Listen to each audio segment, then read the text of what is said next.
정치권 탈취 등 실전 능력을 점검할 예정이라고 밝혔는데요. 훈련이 얼마 동안 진행될지는 아직 공개하지 않았습니다. 네, 이번 훈련 지난 5월 라이칭더 신임 총통 취임 이후 5달 만이죠? 네, 앞서 중국군은 지난 5월 20일 라이칭더 총통의 취임 연설 직후에도 비슷한 훈련을 벌였습니다. 이른바 연합 리젠 2024A 연습인데요. 당시 독립 도발이 그치지 않으면 B나 C 훈련으로 이어질 수 있다는 뜻을 내비치기도 했습니다. 동부정부는 이번 훈련 역시 타이완 독립분열 세력에 강력한 충격과 공포를 주고 국가 주권과 통일을 수호하는 정당한 행동이라고 강조했습니다. 지난 10일 타이완 건국절 기념연설에서 라이 총통이 이른바 양국론을 펼친 것을 겨냥했다는 말이 나오는 이유인데요. 당시 라이 총통은 중국이 타이완을 대표할 권리가 없고 양안은 서로 예속되지 않는다고 역설했습니다. 네, 이에 대해서 타이완은 어떻게 대응하고 있습니까? 네, 타이완군은 실제 행동으로 자유와 민주를 지키겠다며 규정에 따라 병력을 보내 대응했다고 밝혔습니다. 이어 라이 총통의 지난 10일 연설은 양안 관계의 현상 유지와 공동 번영 등을 추구한 만큼 중공이 말한 도발은 사실과 완전히 다르다고 반박했습니다. 그러면서 타이완 해협의 긴장 고조는 중국의 이런 비이성적인 도발과 끊임없는 위협 탓이라고 지적했습니다. 미국 국무부도 중국군의 포위 훈련을 깊이 우려하고 있다는 성명을 냈습니다. 동맹, 우방국들과 함께 중국군의 움직임을 주시하겠다며 타이완 해협의 평화와 안정을 해칠 수 있는 어떠한 행동도 자제할 것을 촉구했습니다. 지금까지 베이징에서 YTN 강정입니다.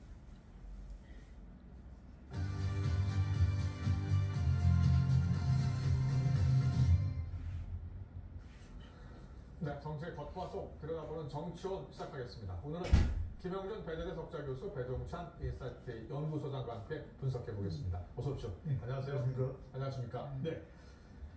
첫 번째 키워드 바로 보겠습니다.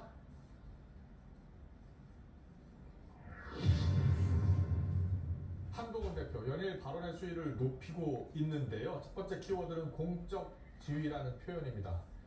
김 여사를 향해서 공적 지위가 없다면서 라인이 존재해서는 안 된다고 했는데요. 뭐라고 했는지 직접 들어보겠습니다. 공적 지위가 있는 그 사람이 아니잖아요. 그런 분의 라인이 존재한다고 국민들께서 오해하시고 언론에서 기정사실로 생각하는 것 자체가 저는 국정 신뢰에 도움이 되지 않는다고 생각해요. 그러니까 그런 라인은 존재하면 안 됩니다.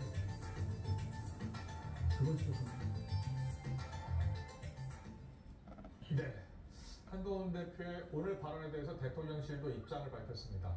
대통령 라인만 있다. 비선 조직은 없다는 겁니다. 자, 어떻게 생각하세요? 공적 라인이라는 게 있을 수가 없죠. 예. 당연하게. 그러나 이제 한동훈 지금 대표는 공적 라인이 존재한다고 기정사실화하는 것 같아요. 예, 예. 내용을 들어보면. 네, 들어보면. 예. 그럼 당연히 대통령실에서는 모든 그 나름대로의 청와대에 있는 예. 비서관 행정관들은 대통령실에 속해 있는 사람이기 때문에 그 김건희 여사의 라인이라고 할 수 없다라고 주장을 하지만 예. 실제 예. 어떤 일을 하느냐에 따라 달라질 수 있는 거 아닌가요? 그렇죠. 그러니까 이제 지금 이제 한동훈 대표는 비서관 행정관들이 어떠한 공적인 그런 일을 하는 게 아니라 만약에 예. 김건희 여사와 관련된 업무를 담당한다고 한다면 그건 당연히 김건희 여사 라인이다라고 이제 해석을 하고 있고 예. 그 부분에 대해서 뭔가 조치를 취하라고 얘기를 하고 있는 거는 맞지만 예. 이 부분에 대해서 명쾌하게 정말 확인된 부분들이 있느냐라고 했을 때 예. 아마도 저게 이제 지금 문제가 되고 있었던 김대남 녹취록 속에서 그걸 근거로 얘기하는 게 아닌가. 그렇군요. 예를 들어서 뭐 거기 내용이 있지 않습니까? 예. 뭐 지락벼락한다든지 이런 부분들이 좀 나와요. 김대남 전 네. 행정관 네. 녹취록입니다. 나오는 거를 토대로 해서 하는지는 모르겠지만 예. 지금 일부 언론이라든지 그래서 이제 광범위하게 예. 김건희 여사 안녕히 계세요. 라인의 분들을 마치 예. 존재하는 것처럼 지금 나오고 있으니까